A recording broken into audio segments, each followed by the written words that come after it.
In today's video, I want to talk about using nutrition to help in the treatment of back pain.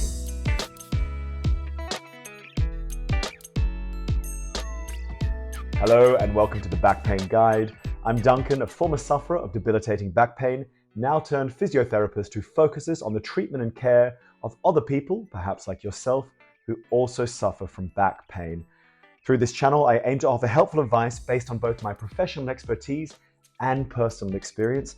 And I try to focus on providing information that I wish I had known when I was suffering with back pain. So many of my patients know that as well as being a physiotherapist, I'm also a nutritionist. I have a master's degree in human nutrition, and I also see many private clients as well as working at a specialized clinic in London as a nutritionist. So I often get asked the question, is there anything I can do, nutritionally speaking, for my back pain? So proper nutrition is a valuable component in the comprehensive management of back pain. Now, it is unlikely that nutrition is the cause of back pain, but it can play an important role in three main areas. Firstly, overall musculoskeletal health. Secondly, reducing inflammation. And thirdly, promoting the body's natural healing processes. Now, I won't be able to go into huge detail into each of these elements in this short video. However, I do want to use this video to introduce the idea of nutrition for back pain and give some basic advice that you can take away and follow. So firstly, inflammation. Chronic inflammation can be a key driver of chronic pain, including chronic back pain. So paying attention to a well-balanced anti-inflammatory diet can be very valuable in reducing systemic inflammation and gaining favorable effects regarding back pain. So in my opinion, an anti-inflammatory diet is as much about what you don't eat as it is about what you do eat. So the first two things I would encourage you to consider is reducing your intake of processed foods, particularly ultra-processed foods, and of course, reducing your intake of extrinsic sugars.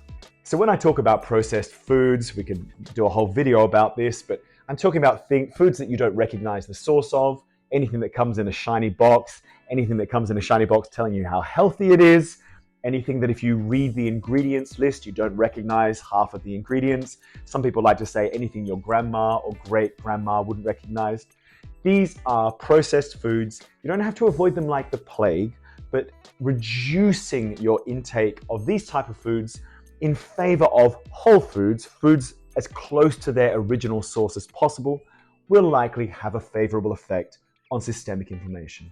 And of course, when I talk about sugars, I'm really talking about extrinsic sugars. So sugars that are added to foods to increase their palatability, increase their shelf life, and things like this. I'm not talking about the sugars contained in an apple or a banana or anything like that. It's really extrinsic sugars and the overconsumption of them that needs to be considered in this context. In terms of foods to eat, it can be valuable to focus on the consumption of foods that are high in omega-3 fatty acids. So these are the fatty acids that are contained in fatty fish like salmon or tuna or mackerel, or in things like flax seeds or chia seeds if you don't happen to eat fish. These omega-3 fatty acids have been shown to possess anti-inflammatory properties that may aid in reducing chronic inflammation, which may help in the treatment of chronic back pain. On top of this, that general healthy eating advice, consuming a diet that is high in fruits and vegetables, which provides the essential antioxidants and polyphenols that combat oxidative stress and reduce chronic and systemic inflammation. So in terms of inflammation, no mind-blowing advice there. Try and reduce your intake of extrinsic sugars, try and reduce your intake of processed foods, and eat those healthy fruits and vegetables with maybe a bit of a focus on consuming those omega-3 fatty acids. You've probably heard this advice before. Some of this stuff isn't rocket science. As the great Ronnie Coleman would say, there ain't nothing to it but to do it. Just consistently make those good choices. So secondly, muscular functioning.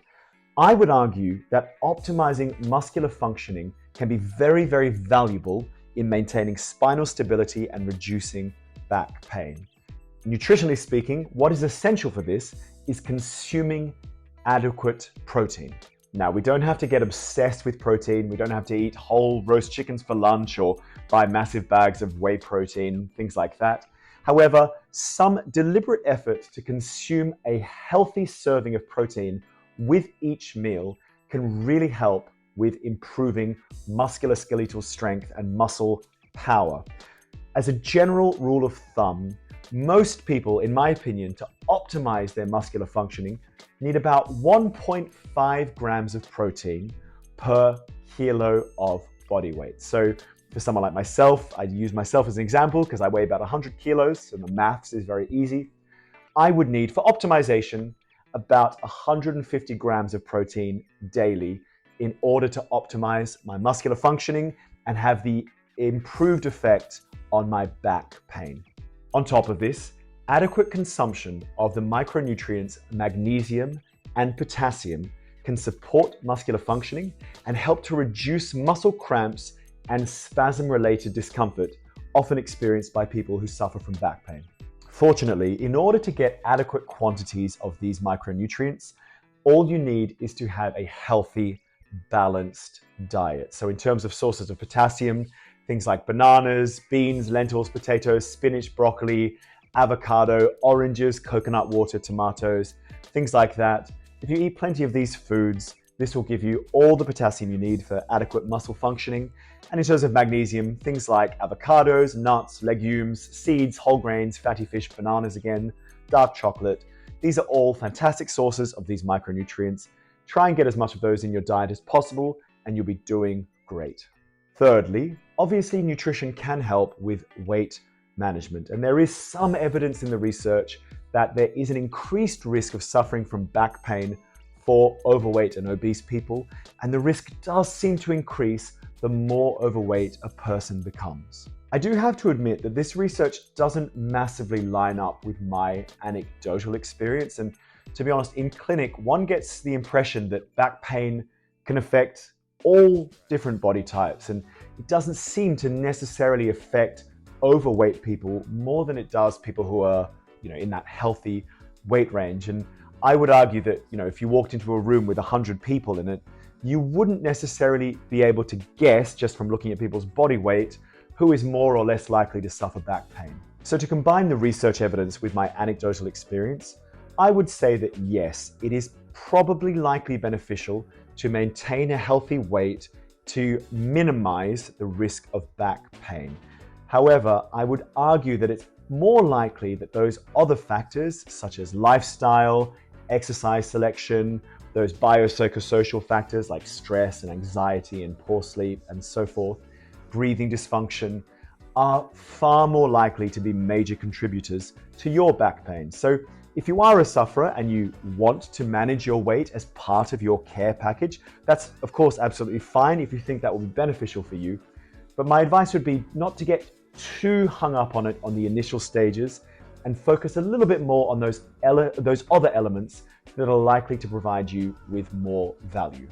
And of course, a lot of these behaviors are inextricably linked. So my advice would be, instead of narrowly focusing on losing weight, I would instead recommend you focus on engaging in those behaviors that tend to lead to the maintenance of a healthy weight. So things like managing your healthy diet, engaging in regular exercise, stress management, and this will most likely have a positive impact on back pain without narrowly focusing just on weight loss.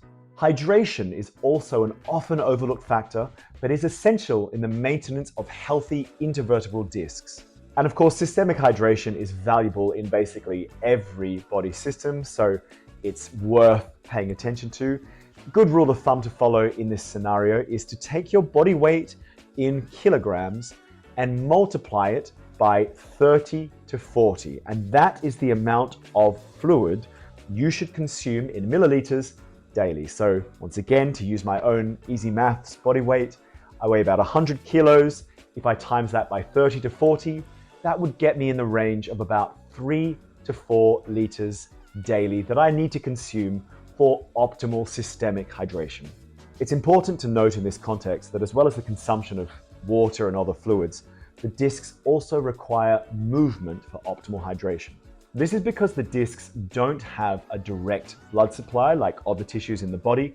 Instead, they receive their nutrients and hydration through a process called imbibition, which occurs when the discs absorb fluid and nutrients from the surrounding tissues during movement and weight-bearing activities. So regular movement and physical activity help facilitate this process by creating pressure changes within the disc. So when you move and change positions, such as walking, running, twisting, bending, the motion causes the discs to compress and decompress.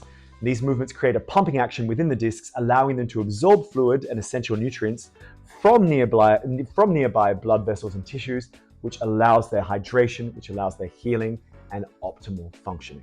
So for the optimal health of your discs, make sure you consume enough fluid overall and try and get regular movement as often, as frequently as possible.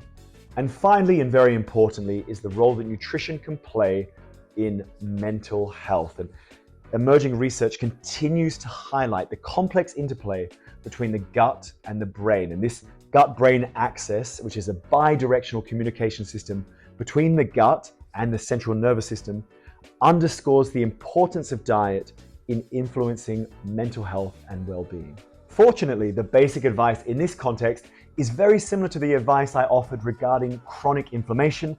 This is possibly because chronic inflammation does also play a role in mental health. So of course, we get that inextricably linked mix of factors influencing everybody's system again. So make sure you minimize intake of processed foods, minimize intake of extrinsic sugars, and try to focus on consuming as many healthy fruits and vegetables as possible. It may also be valuable in this context to focus on your gut microbiome, which of course is another very complex video in itself. But in this short video, the best advice I could give here, as well as the advice I just offered in terms of minimizing sugars and processed foods, is to consume those probiotic fermented foods that are quite readily available these days. This includes things like Greek yogurt, specialized probiotic drinks, things like kimchi, sauerkraut, drinking miso soup, drinking kombucha. Those fermented foods can be really, really valuable in maintenance of gut health, which can have a positive effect on mental health symptoms, particularly depression.